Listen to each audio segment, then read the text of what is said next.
Hi, how are you? Cooking with Young? Hi, bro. Welcome. Thank you so much. Coming on this live stream.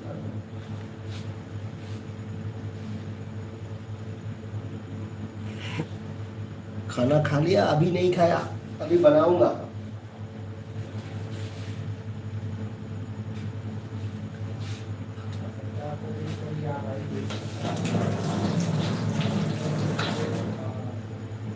अभी खाना बनाएंगे।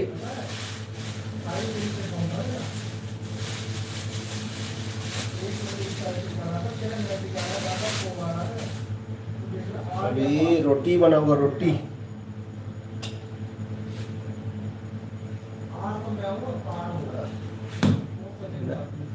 रोटी बनाने के लिए ना ना ना ना ना ना ना ना ना ना।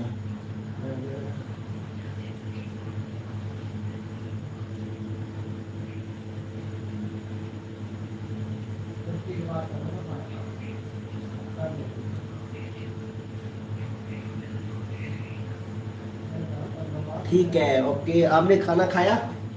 कुकिंग ब्रो, कुकिंग शेष, आपने खाना खाया?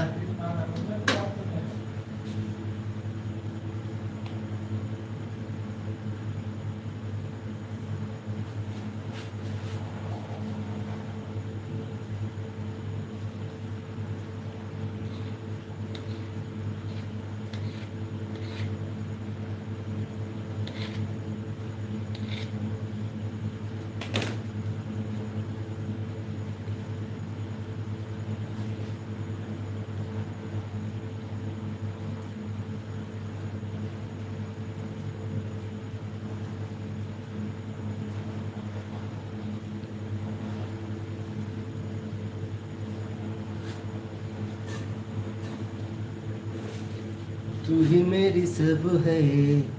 सुना है, तू ही मेरे दिल है मेरा।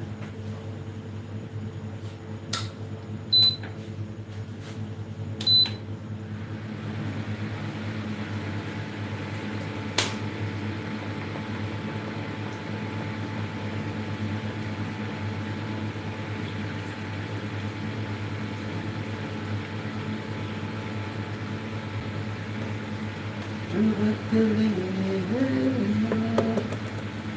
मैं तेरा लम्हा।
Sama, thank you sama, thank you so much bro. Pagi kita lagi wa, thaki cari तो ये अजीब के नो पूरी हो गई तो उड़ना।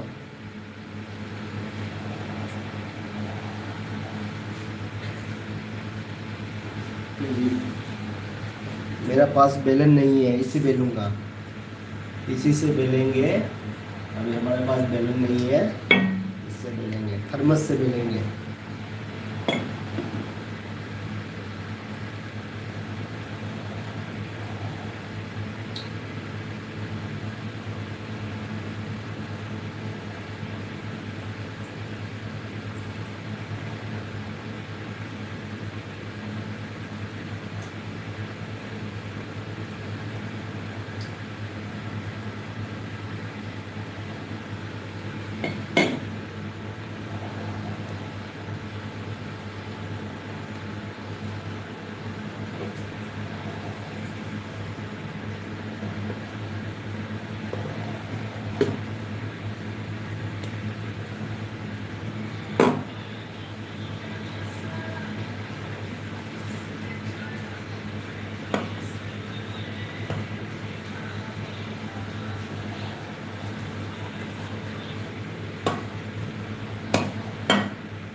बैटरी मैंने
ꯃꯔꯦ ꯉꯁꯤꯗꯤ ꯍꯨꯏ ꯊꯣꯡꯕ ꯆꯥꯔꯦ ꯌꯥꯝ ꯍꯥꯎꯋꯦ ꯍꯥꯎꯋꯤꯗ ꯑꯣꯀꯦ ꯑꯣꯀꯦ ꯍꯥꯎꯕ꯭ꯔꯥ ꯑꯣꯀꯦ ꯑꯣꯀꯦ ꯒꯨꯗ ꯊꯛ ꯆꯥꯕ ꯃꯅꯦ ꯃꯥꯅ ꯕ꯭ꯔꯣ ꯇꯟ ꯇꯛꯄꯗꯣ ꯅꯩꯔꯦꯍꯦ ꯊꯦꯡꯛ ꯌꯨ ꯗꯥꯏꯛꯇꯟ ꯊꯦꯡꯛ ꯌꯨ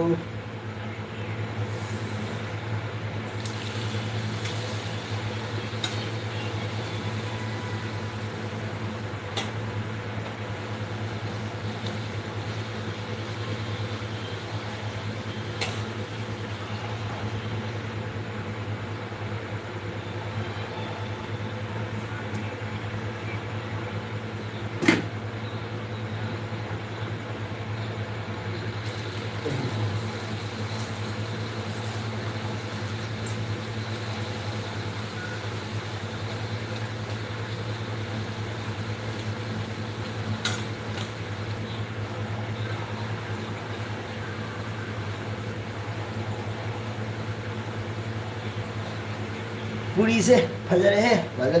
ꯐꯖꯔꯦ ꯕ꯭ꯔꯣ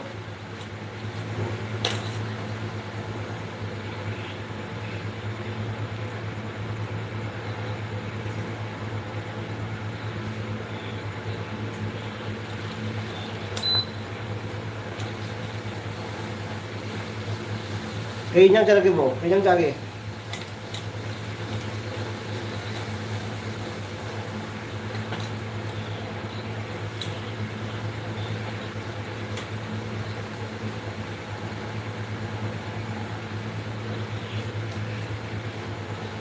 ꯑꯅꯤꯒꯤꯗꯤ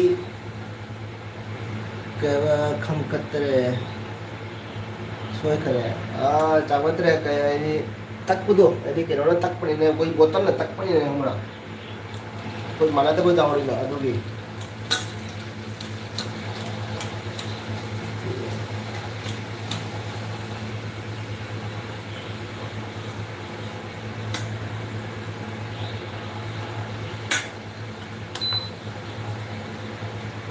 ꯏꯔꯣꯝꯕ ꯑꯣꯏꯅ ꯆꯥꯔꯦ ꯑꯁꯤꯗ ꯑꯣꯀꯦ ꯊꯥꯎ ꯈꯔ ꯏꯪꯊꯔꯦ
ꯀꯔꯤ ꯍꯤꯟꯖꯥꯡꯅꯣ ꯑꯩꯁꯨ ꯍꯋꯥꯏꯒ ꯌꯦꯔꯨꯝꯒ ꯊꯣꯡꯕ ꯍꯋꯥꯏꯒ ꯌꯦꯔꯨꯝꯒ ꯄꯨꯟꯅ ꯊꯣꯡꯒꯜꯂꯤꯕ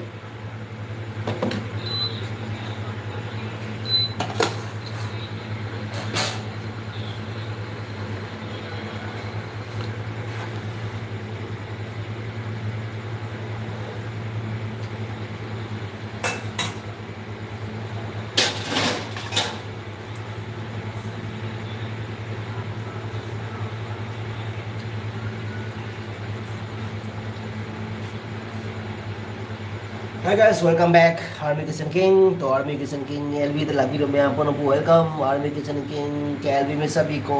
वेलकम करना चाहूँगा, वेलकम करता हूँ। तो सबको आज मैंने पूरी बनाया और अंडा करी, दाल अंडा करी।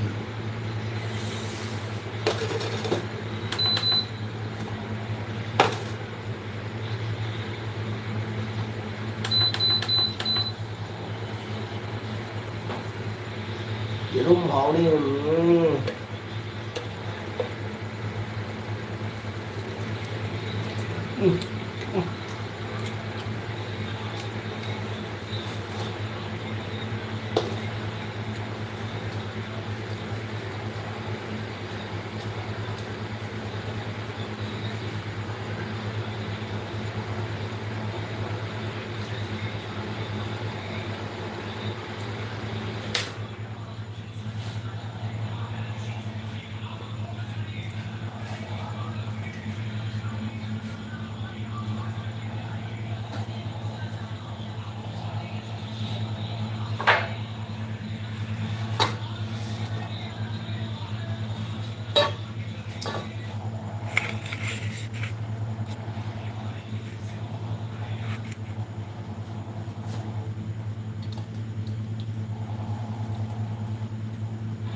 Sada taruh memo dalam damai.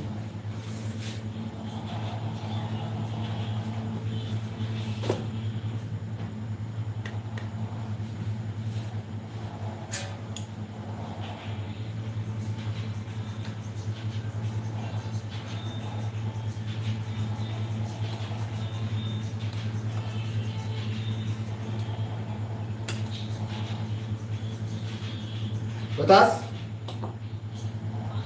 Batas? Jangan dulu.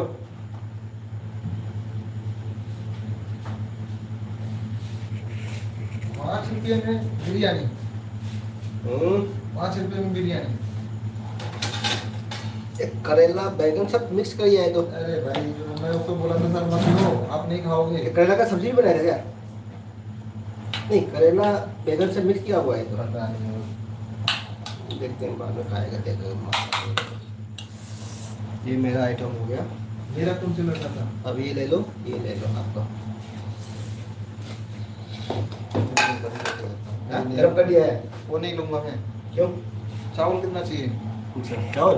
मेरे को बस हो गया, मेरा इतना हो जाएगा। मैं कल खरीद के अंडा करी, अंडा करी।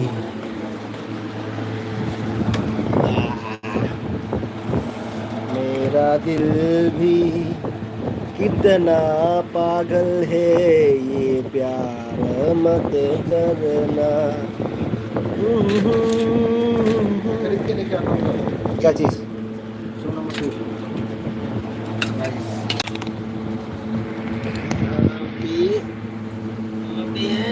यस।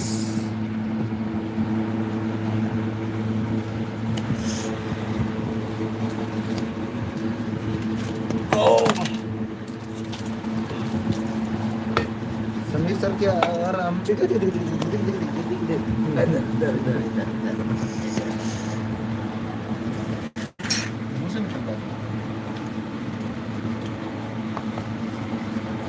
पोट पाए ब्रो, मैंने अंडा करी पोट पाए ब्रो, पाए दे पोट पाए दे। एनपीसी थैला तो ले लो भाई, बेइज्जती मत करो। करेगा थालिया तो ले लो। अच्छा thank you so much NP Singh ठक्सा एंड मनी ब्रो मखोई पुरो एगेल की लापी में ब्रो ठक चरी को थैंक यू मोस्ट वेलकम। आई से कोलेस्ट्रॉल खरा हीले बको अदुना ई जेरुम जाम चाद्रे।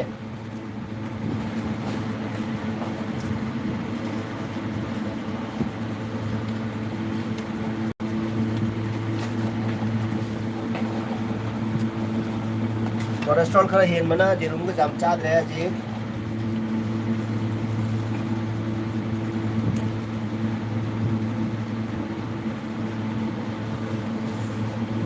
बैठने की जगह ही नहीं मिला है।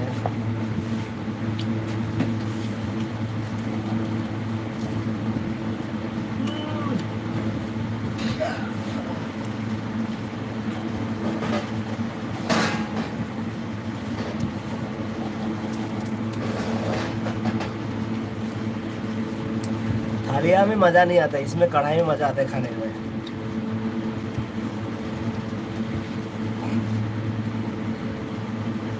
अरे थालिया तो ले लो भाई, बेइज्जती मत करो। मैं भाई कोई ना चाहती नहीं को आई खुद से फट रही है बको, खुद से फट रही है बको। मेरा हाथ में दर्द हो रहा है तो अभी इसलिए मैं लेफ्ट हैंड से खाऊंगा खाना। मेरा हाथ में भी कोई काम नहीं कर रहा, ना बर्तन धो पाता है, ना खाना खा पाता हूँ, ना कपड़ा धुलाई कर पाता है। एक हाथ से मैं नहा रहा हूँ अभी, सब कुछ एक हाथ से सब कुछ हो रहा है अभी, दो हाथ से नहीं हो रहा है। कुछ भी नहीं कर पा रहा। अभी कुछ नहीं कर पा रहे एक हाथ से, सब कुछ नहाना धोना कपड़ा धोना सब एक हाथ से हो रहा है। वो भी नहीं हो रहा है। वो भी नहीं हो रहा है, वो भी एकदम धीरे धीरे हो रहा है, मुश्किल से। सबीना टास, Sabina Taj thank you so much. Sabina Taj thank you so much. कहाँ से हो? मैं असम से हूँ। Thank you so much Sabina, आप मेरे एलबी में आया। Thank you so much. Saurabh Singh हाउदरी हिंजांग से हाउनी हिंजांग से अदो अहम तो पूरी सोय नहीं था लगे, पूरी सोय नहीं लगे को अहम मदा सब्जी से करता आ मशीन में आम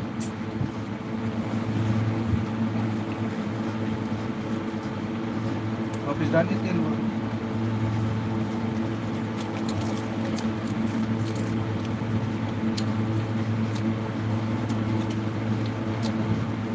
सौरभ सिंह थैंक यू दिल भी रखो, थैंक यू। मैं आम लाइक तो विरमो, सब्सक्राइब तो विरमो।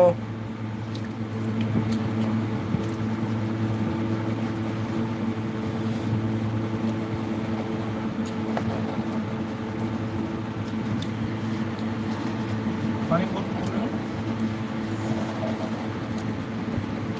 बहुत दिखा रहे भाई। एक बोतल और था ना ठंडा पानी उसमें।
सौरभ सिंह इयाम्बा हजूर जमुन से इरांग यावना फटी नद्दा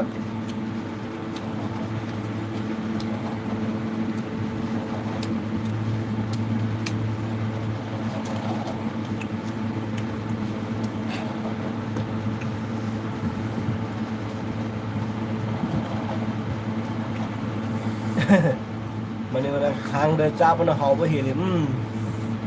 सौरभ सिंह अच्छा पूरी दो बिरक कदरा खल्ले खयाटा नम खरे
hả bác? Dạ mà ở đây hả bác? Mở ra kìa.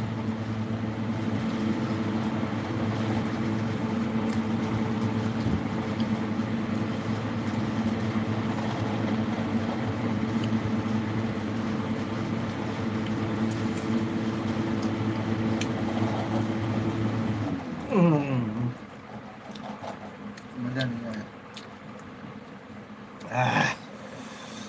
तीखा है, बहुत तीखा है.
मजा आ गया ना. ये तीखा है बस.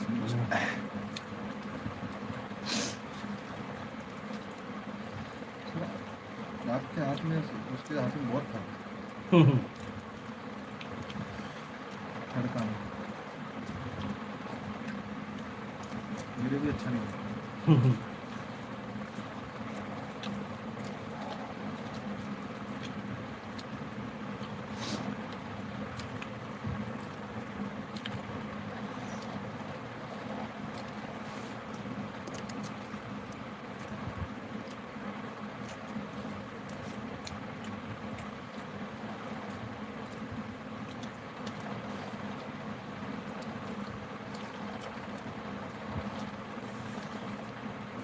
What does embroidery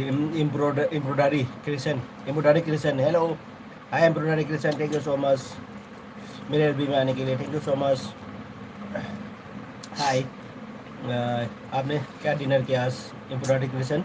And Yumnam Gunachandra Meitei. Hi bro. Hi Gunachandra Meitei bro. Thank you so much. Again, भी लग भी बा हराउ जाई. द खुद खरा फर bro. फर खरा दि फर है. असी लेंग हारगा माइगी नाई जाब को ने लौथो खरे को अजी खरा मिनि नि हुमी दि जंग नि को फाबा द इसिंग पाइबा खोटपा जादे केम बे लुजाब खोजा बसु जादे इसिंग चोरन मा जादे को अदुना खुद नाकन न लुजरी ने को खुद नाकन लुजाबा द नाकन नै तो लोय पुरम तो नाकन मना अदुना या वारे करी हवाई नो ब्रो अखोगी मसोरी मकु जावदो मनी ब्रो मसोरी मकु जाव मसोरी दो अदु दुगा जिरुम नुगा थोंगी जिरुम गा पुना थोंगी दुगा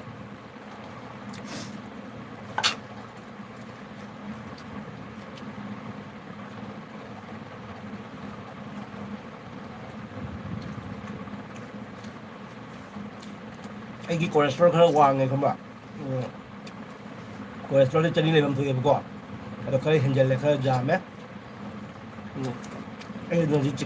chicken จาบะโดยเจรุมโดยเท้าไอ้ที่เขาจาบตกแค่ไอ้เรื่องที่เจรุมมาดีมางานเนี่ยก็ใช่แต่มันนุ่งยาวเดียวอะ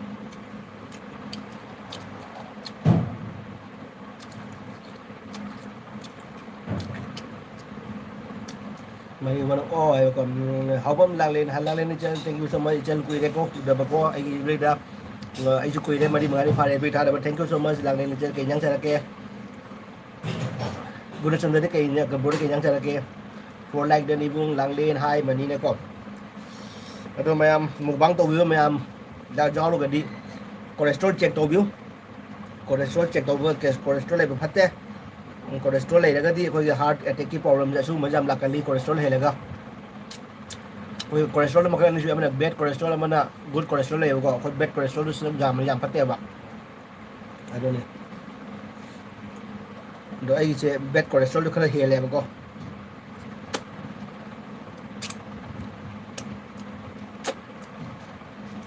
ไม่เอาไม่กี่อนุบาลเชนเนลอามาสุเลยแบบนี้ซับไลค์คอมเมนต์ตัวบีระโอก็ต้องมาเชนเนลโน่นนั่งกี่อนุบาลนอกันเนาะลังเลนเจลจะเสิร์ชลิงก์ไปได้สิเราโอเค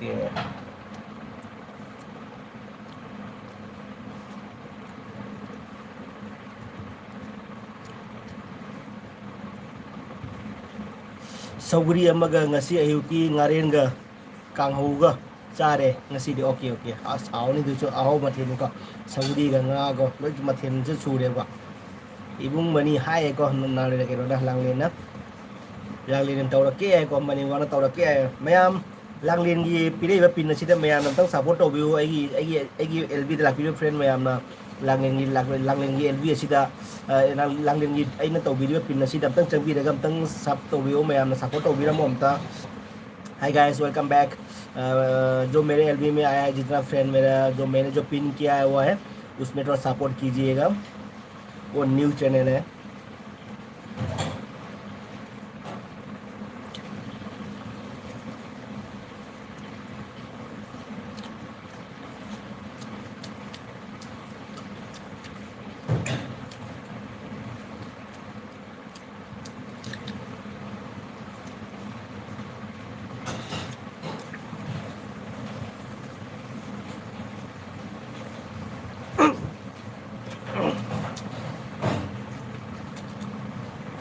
किट याओ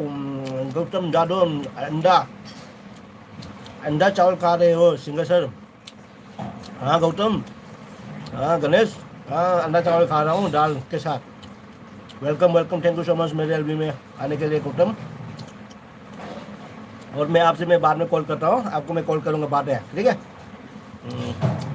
किट याओ थैंक यू सो मच किट याओ आई एलबी द लग थैंक यू सो मच किट याओ एंड मोस्ट वेलकम आर्मी के संग किंग एलबी द हाय ब्रो हाय हाय किट याओ ब्लू बिसंगे को ब्लू प्यूरो मनी ब्रो खुरम जरी है को ना किट याओ ना यू नाम गुरुचंद्र ब्रो ना बिग फैन ब्रो किट याओ अच्छा अच्छा यू नाम गुरुचंद्र मैत्री ना हाय को बिग फैन है किट याओ नंगे रोमेंद्र सिंह ना भाई आप तो बहुत बढ़िया सिंगर हो आपका आवाज़ बढ़िया है Romendra Singh thank you so much most welcome LB दिलाक भी बैठा कर चलिए रोमेंद्र सिंह एलबी दिलाक आप मेरे एलबी में आने के लिए आपको बहुत बहुत स्वागत है आपको वेस्ट वेलकम ठीक है ब्रो हाउ ब्रो मठेल दो हाउ रे क्योंकि ब्रो हाउ रे कौन आराम से खा लो ओके ओके आराम से खाऊंगा जादौन कौन ओके मेरा तबीयत ख़राब है ना मेरे हाथ में तबीयत ख़राब है ना इसीलिए मैं कुछ नहीं कर पा रहा हूँ आजकल इसीलिए मैं 11 से खाना खा रहा हूँ मुश्किल से नहाना धोना होता ना मुश्किल से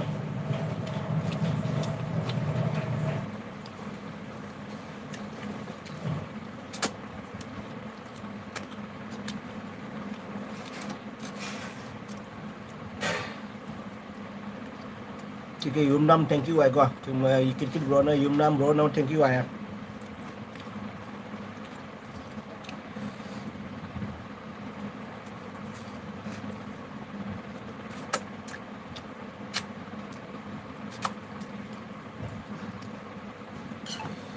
hào đẹp vậy đó bố hào ai thấy bác hào nó xí đi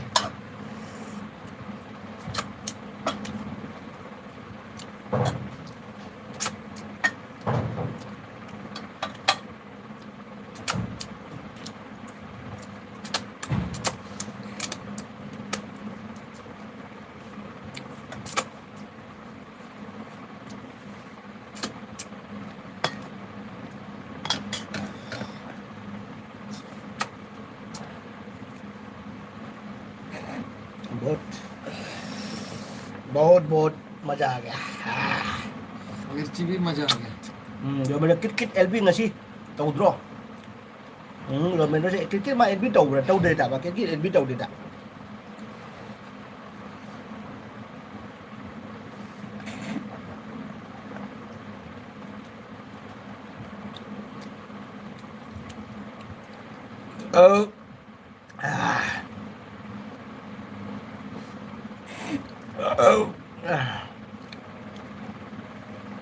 yes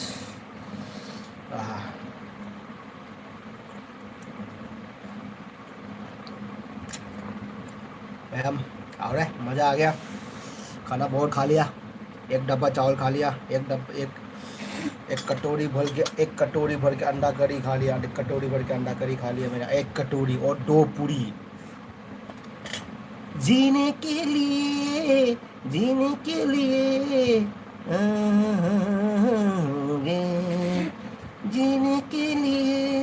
दर्द समान न लोगे जैसे हो जैसे मेरे हो न न न न न न न पोनियो 29 ना खांग दा चाबसे हावबने हावे खांग चाबसे हावे तो कम करना खांग चाबसे हावे ब्रो हावे पोनी 29 thank you so much I will like but पोनी thank you so much 29 thank you so much आज मनीबा आज तो मज़ा नहीं आया क्योंकि गाना भी गाओ हाफ एंड छटके छेचो अच्छा आज तो मज़ा नहीं आया हाँ हाँ क्योंकि गाना भी गाओ हाफ एंड छटके छेचो ओके गुणचंद्र मैटे ब्रो इसे सकपा हेबा माले ब्रो से मणिपुर की इसे मा सकला उदना ब्रो ओके ओके सके सके कितकी यावना आई एलबी तौगंदे सुम मरक मरक तौवे हौजिकती वीडियो फाउ सेमद्रे हक्चांग नुआइतना लेरी ओके ओके रोमेंद्र मा संग सन नुआइतना ले वीडियो सेमद्रे अदो मैमना कित ब्रोगी वीडियो हापकपगा मैमना येंबिसी मैम येंमिनसी नुसिंग नुसिबा कमेंट पेमिनसी मा वीडियो सु नुआइबनी याव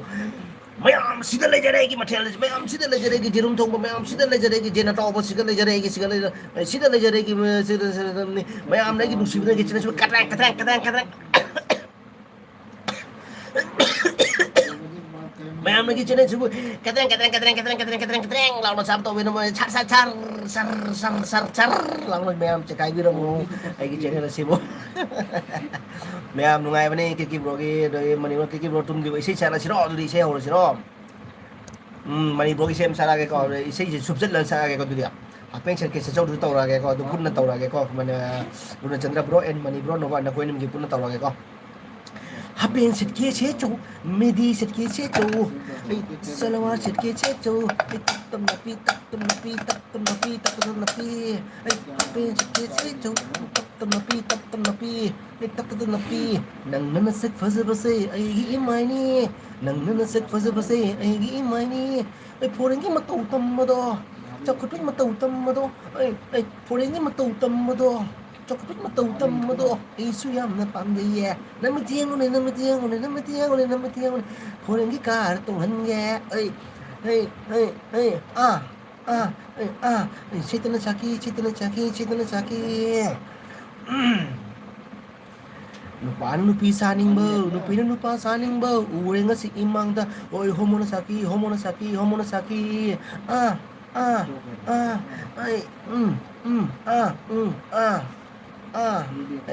इसे काउगी तो इसे काउगी तो मरकता मनी ब्रो मंग ले मनी ब्रो मंग ले को मंग ले मनी ब्रो मंग ले को ब्रो लो खुदे हा हा अदने कित ब्रो अदने कित ब्रो की मतौ तम बदा लो खुदे खनाओ फुल्ले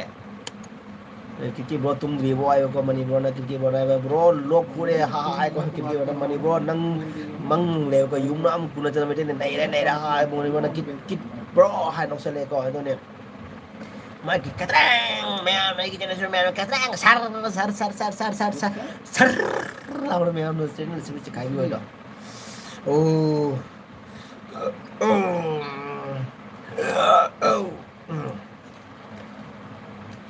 तुम बजावो खंगना उदुना तलैरे जितना देखते हैं उतना ही प्यार बढ़ता नंगी न जा तो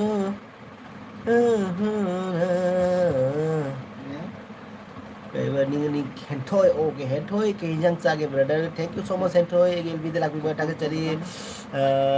रमिंग कहीं जंग चागे ब्रदर ऐसे जेरुम का को जेरुम हवाई थोंग दे जेरुम हफ्चली बको हवाई मसूरी मकू जाओ मसूरी दो दुई दुगा हवाई थोंग हफ्चले अदुगा चारे अदुगी मचीदा आलू खामेन कारोन का पुन्न ngौगम जावरे को अदु चारे अदु मोरोते पु जावरे हावरे कहीं जंग चला के हेंटोय दी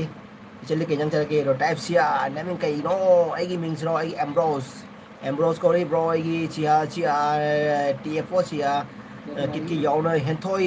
हनुबी हाई है तो कितकी बोना हेंटोय हनुबी हाई है को अदुगे ने हेंटोय ने कितकी याव हनुबा सोनो है nice name Typosia thank you so much thank you most welcome Typosia thank you most welcome I gave video lakwi मेरे अभिमान के लिए thank you so much I gave video lakwi दम थक चली Typosia thank you most welcome हनुबा हनुबी का तंगाई को तौरी से ngasi हनुबा हनुबी हौरे ngasi de अइना एलबी दे आंटी करूबदे मी अइगा मरी तना मी जाओरे आंटी करूबदगी लूना तिना जरंबा इची अमा आंटी एना फागी तरूबदे कौनाद्रे हजि गइगा आंटी एना फागी तौसलुरे अदुदगी मथवाई चाखरे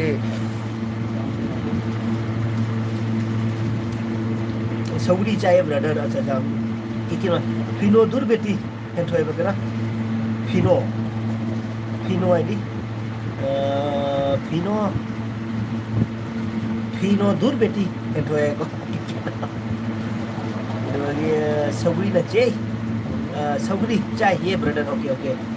थक चावना करम कांदा युमदा लाक्तोइनो थायबा खंग्री दे जे फिट स्टार देगी Hentoy na dur beta kit kit ay ko. Daily S4 I like done. Thank you Daily S4. Thank you so much. Again with the love people. Thank you most welcome Daily S4. I like done. मैं आपने ये channel इसको दूसरी तो like subscribe तो भी ना मो मैं आपने करागो मुना like तो भी तो बने तो like तो भी ना मो मुंबंग तो भी जामुआन तो देखो जामुआन तो देखो पैसा जो तिंगी मुंबंग तो उसे कोचे ले इधर बसु कोट बसु लोई चा ना बा हुमांग सौई चा बा को मैम कुमई होना चाब होना पैसा याम तेंगे वासु वाई मैम लाइक कमेंट सब्सक्राइब तौबो मैम मैम अगर हाइजगदे मुबांग तौरीब चैनल मैम से मैम सपोर्ट तौबीगदबे मरमदी पैसा याम चंगे मुबांग तौबसे पैसा याम चंगेबको मागी चानबी मथेल मैम लेरकनी खोलकनी को अदुदो वाई अदुबे मैम नुंगाइना बाइना वासु लीनी को अदुदा वाई को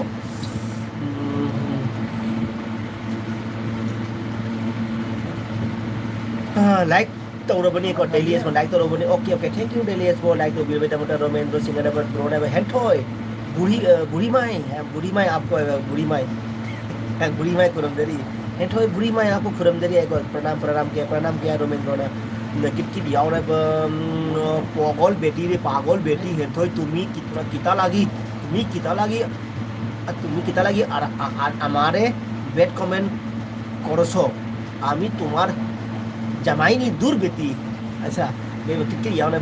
पागल बेटी हेंथोय रे तुम्ही कितना लागी हमारे बेड कमेंट करसो आमी तुम्हारे जमाईनी दूर बेटी अच्छा अच्छा ओके बंगाली नहीं है nganba sangol sem bro kari matel cari nganba sangol sem thank you so much ngan bai gel bidela ko thaga cari ko mosoi kam gel bidela ko me apno ko thaga cari do ai ge jang hawai ge jirum punna thong dele adu ba tamu ko khamena sang do khamena sang ma alu ga de karon ga punna thong ma ko sabji ma adu su jaw re adu chare lo re ba nei ge re ba sang re do bro di ke jang chare ke adu ki ke do ge no cha ba thak cha do kit हुई थुंब मुबांग तौर ओ को kit के no ठक चाब bro मुबांग kit bro नमद ठक चाब न kit हुई थुंब मुबांग तौर ओ अरे मनी ब्रो न खन गरे वखल डेली एसपो न होस्ट डेली एसपो होस्ट सेगी एलबी दछु लाकयू गुली याम न लई लाकयू अच्छा लाकयू गुली याम न लई अच्छा होस्ट सेगी एलबी दछु लाकयू गुली याम न लई अच्छा अच्छा ओके थैंक यू ओके चेगी एलबी से बायदि अखोय त मतम से खंगदेबको मतम से दि क्या रा था मतम खंगदेबको अदुना लाको सुंगम दे मतम तो खंगदि फिक्स मतम नम खंगदि कोई असि मतम लय खंगदि लाकनि को मतम नम ताइ बिरो ए थोनेबा किट नोय कसारगी लोन दो अखोय हैजदि पागल बेटा वारी याम नुंगाइ ने हेंथोय चलगा अदुगी किट ब्रो वारी याम नुंगाइ रे मुखोई कमेंट जाम फजरी जाम नुंगाइरी एंटरटेनमेंट नमो ओइदी को पेन होइसे के नो मुखोई नि कमेंट से किट नोई कसरगी लोन दो इखोई जे जदे पागल बेटा आइ बको ओके किट यावले ब थक नोई नमा द आइ रुचो हुई दो किट यावले ब थक जाबा नोई नमा द आइ रुचो हुई दो अच्छा okay ngang mo sangon na bro irom bai ko sa irom cha okay okay ro me de kit hui ma phai mukbang to bi gera especially for me Romendro Singh ne ba kit hui mathel mukbang to bi gera especially for me ko Romendro na daily is for 5 pm da acha okay 5 pm da acha ai tumma matam ni de 5 pm ko kit ki ona ba en thoi Nandi करम मणिपुर दूर बेटी पागल तुई हमारे चिनोसनानी चिंचोनी तुम्हें आमी चिंचोनी को अदने थक चाबा कित कित सन थोंबा मुबांग तोरो थक चाबा लेबा कित कित सन थोंबा मुबांग तोरो है को ओके केनो सन थोंबुदी आईदी बो गमोइबो सन थोंबा चाबसे गमोइबो आईदी हामें गुम्मा गुम्मा तो मिलो गम्मे को सन नि चाबा सि मुसि गमदे बो गमोइबो मणिपुर ने हेंथोय नंगी मिंगसे बुरी बेटी कौब्रो आई ngasi da khangline बुरी बेटी बुरी माई केनो ना रोमेंद्र ना बुरी माई है करे साइना ना किट ना बुरी दूर बेटी है को अरे बुरी माई हेंथोय की ममिंग फजा फजा जाम थोले है ngasi di हेंथोय जे ngasi di ममिंग दा फजा फजा थोले है याम नुंगाई दे हेंथोय ga किट ब्रो अदोय रोमेंद्र मखोय म्याम कमी जे पाव याम नुंगाई di ai di किट बेटा नंगी चक चरम दागी कोई लाहु लाहु तो को दूर बेटा पागल नहीं बनी है कि हेंथो अदुस नहीं बनी ना अदुस कोई लाहु लाहु अदुस नहीं बनी ने नहीं तरह ने आई दिन जम नहीं ने तो कोई लाहु लाहु तो ए नुमाई yang je ko yang nuai 22 12 99 hai me ai ngasi matin se tu sa ne ngasi ai masi matin chita le jare chita kita lama tau ke ai mai ma tau kita lama tau ne ta na sa le tu ai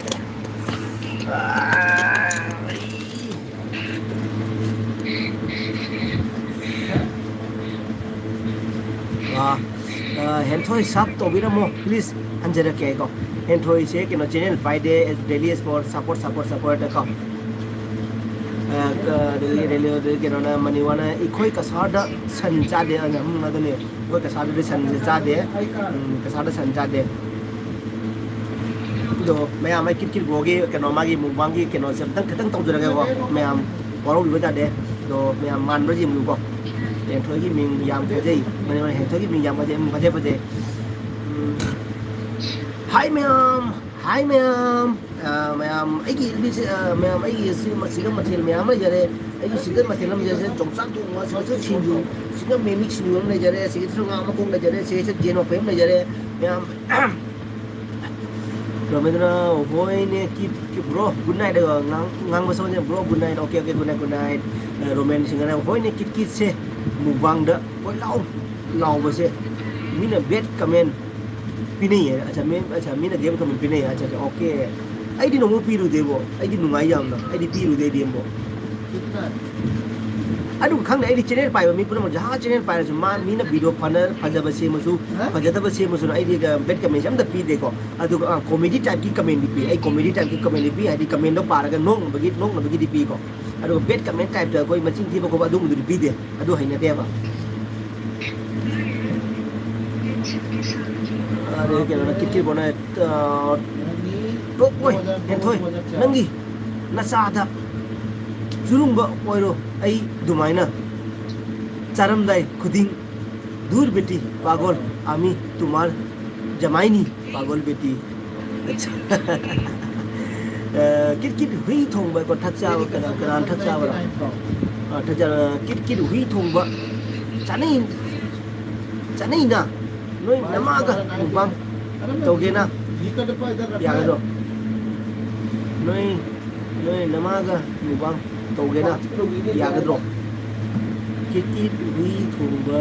चानै ने नोय नमागा मुबां तोगे ना यागरो अच्छा अते बिबगन कोंसाई ने को सक्थु थी ngang namri kaiba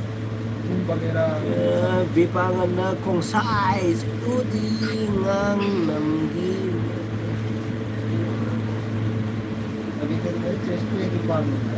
jati thang nuôi xoay để lạc nuôi xe nằm thi jati thang jati thang nuôi sai lạc nằm thi nên là sắc sinh đồ nên là sắc sinh đồ người cha cái chăn in người quê cha cái chăn in người jati thang kong sai morok se nam morok se thibun nuga thara thudiaga se kitang samai kitang morok thudiaga ne thun nuga samai na kar lai ru hoi long no ba ꯑꯁꯤꯗ ꯅꯊꯨꯟꯗꯣ ꯇꯩꯁꯜꯂꯒꯦꯀꯣ ꯑꯗꯣ ꯅꯣꯏ ꯅꯃꯥꯗ ꯂꯦꯛꯍꯜꯂꯨ ꯅꯊꯨꯟꯗꯣ ꯃꯣꯔꯣꯛꯁꯦ ꯅꯪꯒꯤ ꯊꯤꯒꯨꯟꯗꯨꯒ ꯇꯩꯁꯟꯒꯦꯕꯀꯣ ꯑꯗꯨꯒ ꯆꯠꯂꯒ ꯅꯣꯏ ꯅꯃꯥꯗ ꯂꯦꯛꯍꯜꯂꯨ ꯅꯊꯨꯟꯗꯣ ꯍꯨꯏꯗꯨꯃꯥꯏꯅ ꯅꯣꯏꯗꯤ ꯈꯔ ꯂꯦꯛꯄꯁꯨ ꯄꯥꯝꯕꯅꯤꯅ ꯁꯟꯒ ꯊꯤ ꯀꯩꯀꯥ ꯈꯔ ꯂꯦꯛꯄ ꯄꯥꯝꯕꯅꯤꯅ Ladies support sabare cricket ki sono फजनिंग हाइबनी ngawr nang wai to le kiti yauna thak chaba gu khau tumi amar acha gu khau tumi amar ko mena jena kangsai refugee lae ko da refugee lang le lai lai kiti yauna ai di ngawe en thoi nang di ngaw dro dur beti kit na nam lo bro khara hoi dauna ba aduni si mono atit nam maga se mathum jet lei tai da mama le an chalu joy mi di kit mali ne ngau ba na sak to ko acha ana le hey kong sai hey refugee hey gel bi changa ka kato karan taun ko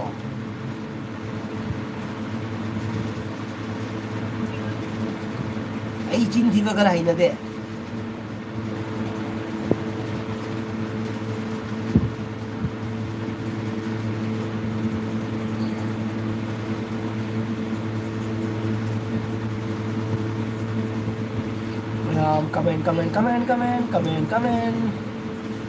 comment lùi cái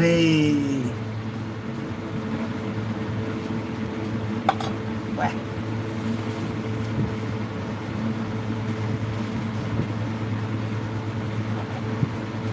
mấy mẹ người chú ôm một cái khăn ở đi đó là cái số một đồng quay sang này đến gì mình ta thì tôi sẽ kít mà lên này hết thôi cái này hết thôi đi ngao đây nâng đi hoặc nâng đi ngao được cái kia này hết thôi ấy ngao đây nâng đi hoặc nâng đi ngao rồi ấy đi nâng đi hero ni cọ rồi boy con cha ok wow comment ni sih dia ai ki mubang na kasi karam haw bone comment me am ka haw ras ngasi dia dam dore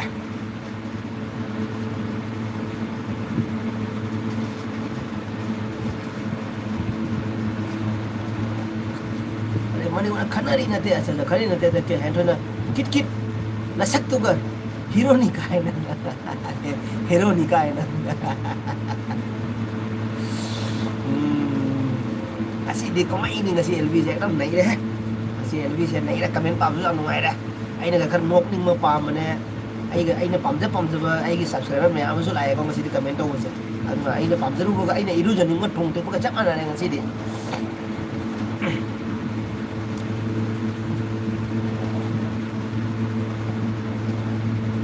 yaw na hen thôi matam gi wari do nawa ta thu do hen thôi matam gi nawa ta thu moonbam moonbeam mai dong moonbeam thank you so much moonbeam mayang wari nungai ngari nungai moonbeam thank you so much ge blidra piba thakachari moonbeam welcome kari jang sabi lagi do like to biramu ai ge blidra lagi bagi channel moonbeam mayang wari nungai de kit yaw na hen thôi ko hen thôi na ta u ne kit ta u ne kit de ko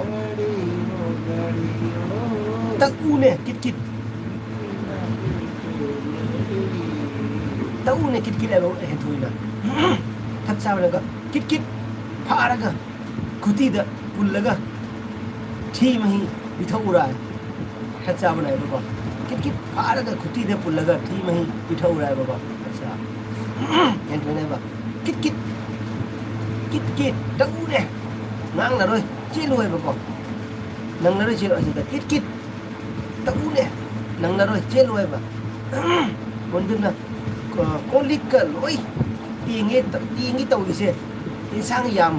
họ làm đâu mà lại mà đi muốn ngày xưa nhang yam họ lỗi ngày xưa cái họ này ngày xưa đi lỗi tiền nghe cũng mà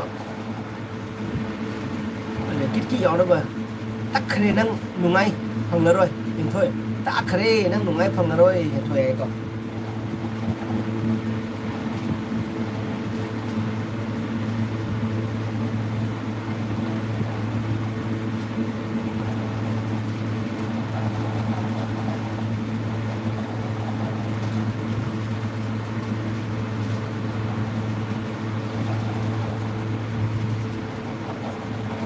하,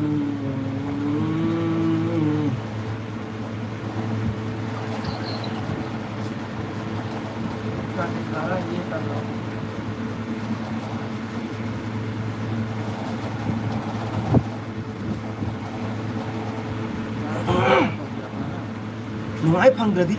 punsi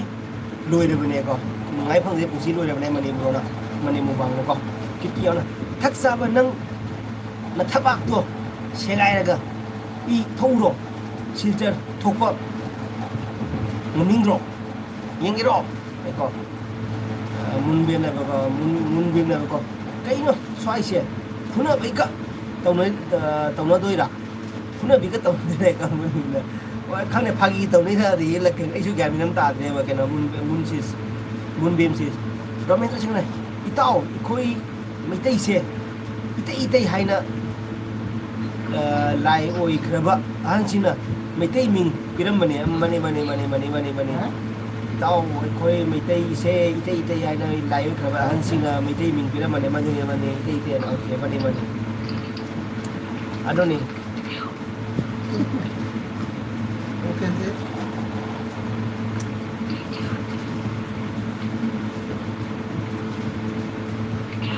mani bana Ramendra bro chummi hai ko mani bro na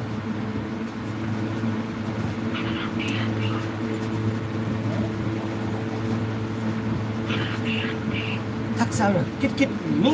dialogue pura laga toro kanu mani mubangi dialogue ni madura asa kit mi dialogue pura laga toro kanu mani mubangi dialogue ni madura tak jawab kikina right Ramendra right thumbs up Ramendra ko Ramendra sina aduna ikoi masen kanam nusina da bane mani aduni koi maitai macha sing yamana magan nusina de ko ni nusina de amana nusina de amana kitang hen ni dane es mana hen kai jengam de ko amana kita mana hen kai do jengam de mayam tawe aduga ge atopa marawari kabuna dumai taude marawari kabuna amana ma jengkhanai moidi marawari kabudi laita bai mun do sikat na phone ko dukan ta phamu su mai dukan putha dore hai na moi masen ke no to collection ta ro mai dukan singat na hona gane ko akoi di ka de hai ni putha kana putha re na ko tumin nong na le ne ko adu ni to se ko ko me de adu na bu akoi du no ko me de je kyam chakot ke ne ko ai ko isa mo su me de ni me de adu no bu chakot ko ngam ni na me de je dari hai du mapan ni na ko je akoi de ki Nepali ka mun na mina khangbe je akoi se mapan de mina na Nepali ra hang ka ne ba na Nepal de ra hang ka ne ba thapa ra hang ka ne ba nang ke ro ko nang se Manipuri ra na hang ka nam dau de nang mai ti ra hang ka nam dau de ta nang mai ti ra ka di ro hang ba da dau de thapa gumba Nepali ma tu ta hang ka ne na Assamese ra hang ka ni adi Boro ra hang ka ni adu mu hang ka ne akoi nang mai ti ra nang Manipuri ra ya hang kem ta ni na ka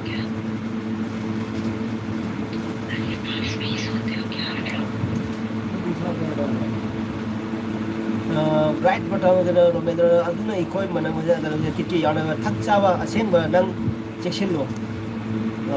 ei Rajina bro loi re me chawa Rajiv bro thank you so much Rajiv bro chawa loi thank you so much ye bidla ki ko bro thank you so much ai ngasi pung tara ta din ne tha ba hore aduna ni ko mani bang ko thank you so much Rajiv bro kai jang chara ke lagi Rajiv bro chawa le ke mani bukan ko thapa nupi sindi nei bani ko bro nei moi nupi sing nei thapa nupi sing nei aduna si maming chat pai tare ko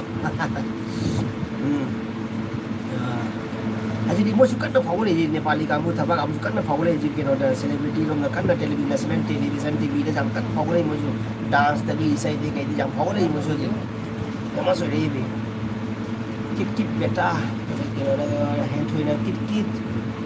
kit beta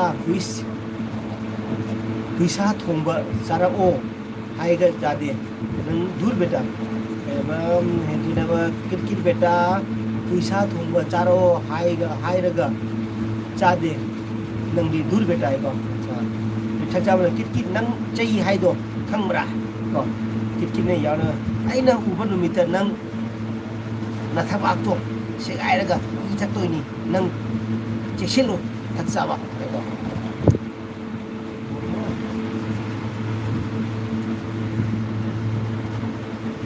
kami su pada kami ingat kami amina dia ko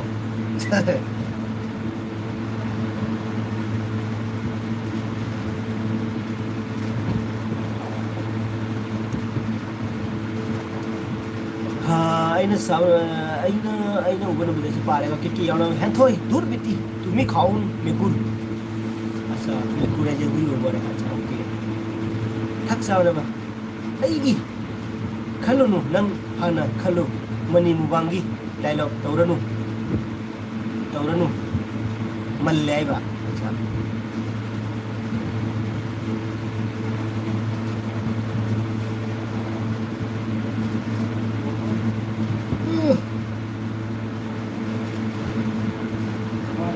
Em cũng mà chụp phá đây, bây giờ là chỉ đó, cái con ta phá đây game gì vậy?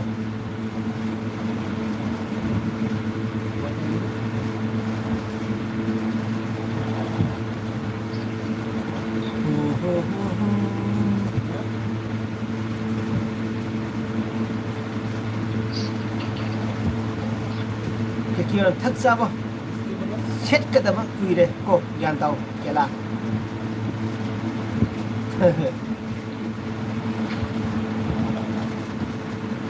Ma'am पथार सिरो नत्रगा ma'am तंग comment नोय comment पिना ले रमो को M नंग को जि फेनो के खुद से कम ने जा रे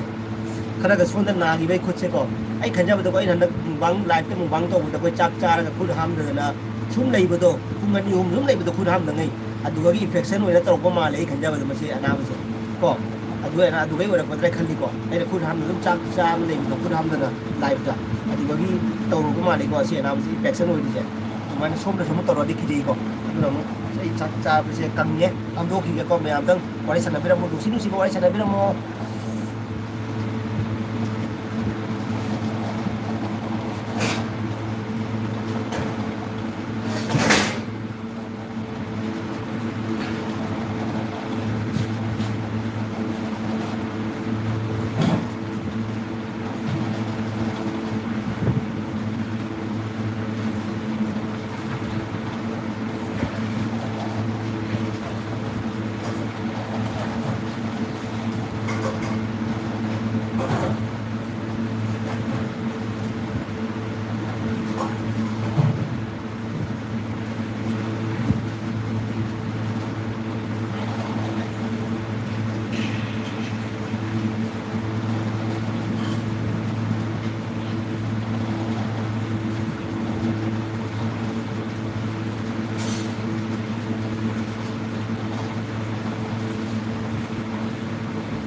है क्या? है? नहीं है, खाली होंगे तो है? खाली होंगे तो खाली एक ही नहीं है ना? अरे वो गए थे ना कल सभी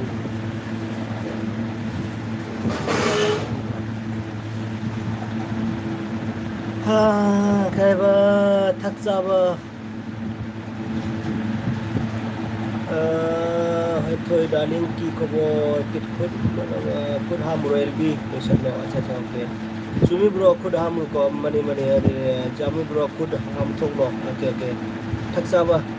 सेट के दबा कुइरे ज्ञान ताओ केना को सी पारे को सु पारे दे कि नाम खुद हम ब्रो जो सी पारे थक जाबा ना कित कित हुई बटू मीनिंग ब्रा मीनिंग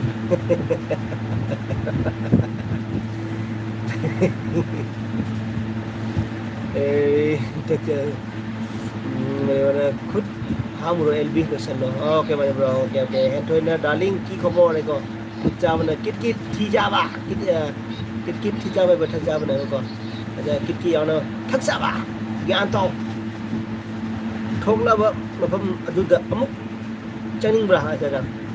ठोकलई मफम दा अदुदा अमुक चनिंग ब्रा boynak juda kela boynak juda kela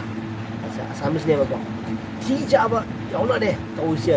hui wo le he en thoi ne ba ko bok sa de ki ki no thak ja ba boynak juda ko thak ja ba ne ba ko kit kit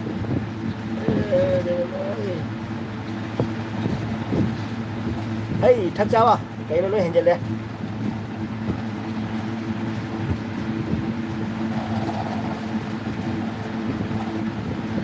kit kit yauna nupi amasu set ka daba kuidre November noimu tongnuda mimang da se social media ni kit kit yauna bro blue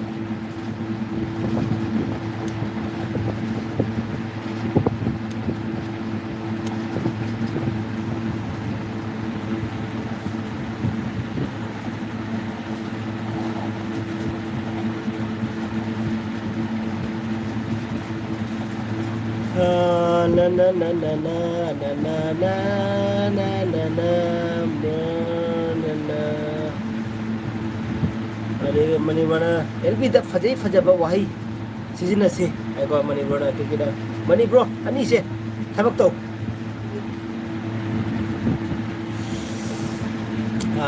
थक्साबा अदुदि नोय वही दो अदुदि आइसु साउनिंगे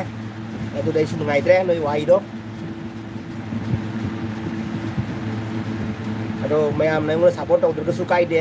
अदो अदुगुम वहायदुदि आई नुगाइदे ताबदा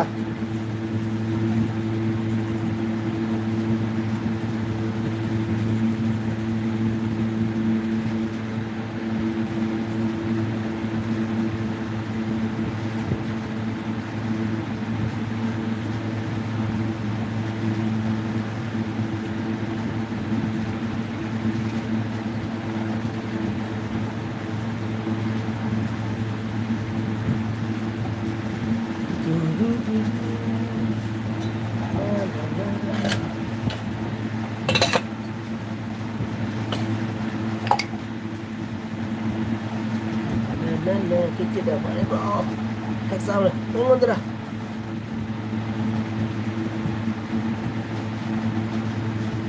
tengok dah ngang wino kit khara waru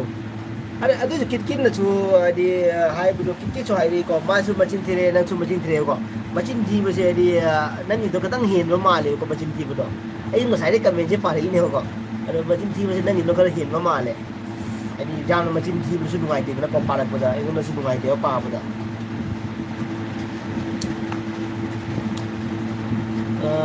हेठो द वारो मयाम से का है ले अच्छा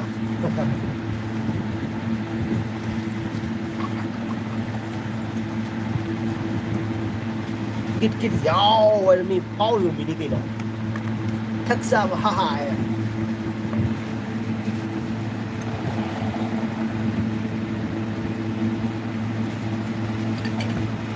Puk sen nôi đây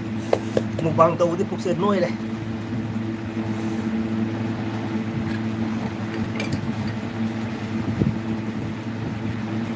अरे मणिपुर एबी लोइसल्लासिरो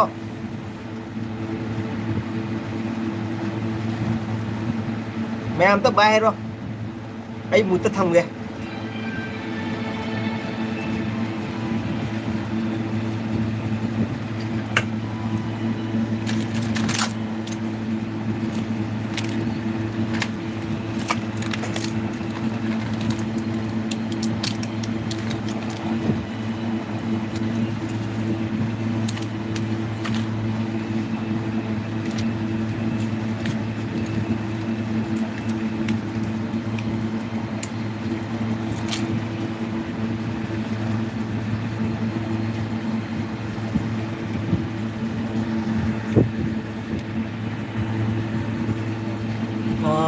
लोइसल्लो एलबी लोइसल्लो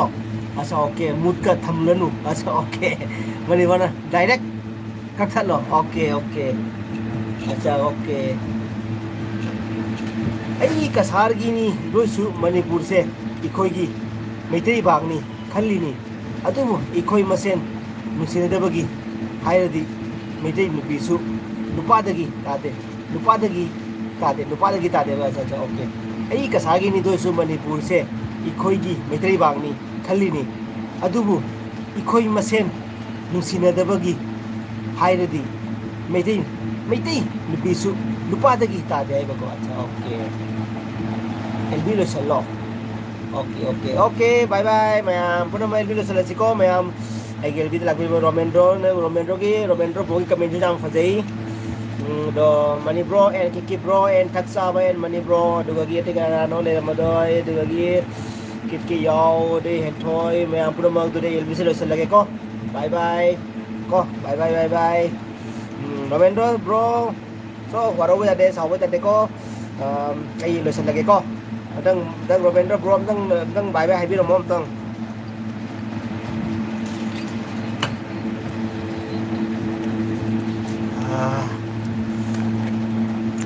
सभी होता bye bye Ramesh Singh bye bye okay bye bye thank you Mani bro okay bye bye bro bye bro okay bye bye Ramesh thank you so much bye bye आई ये मेरे support हो बिल्कुल जानो आई जमा राउज Ramesh bro thank you so much Mani bro thank you किट थैंक यू हेड थैंक यू एंड थक्साबा thank you okay bye bye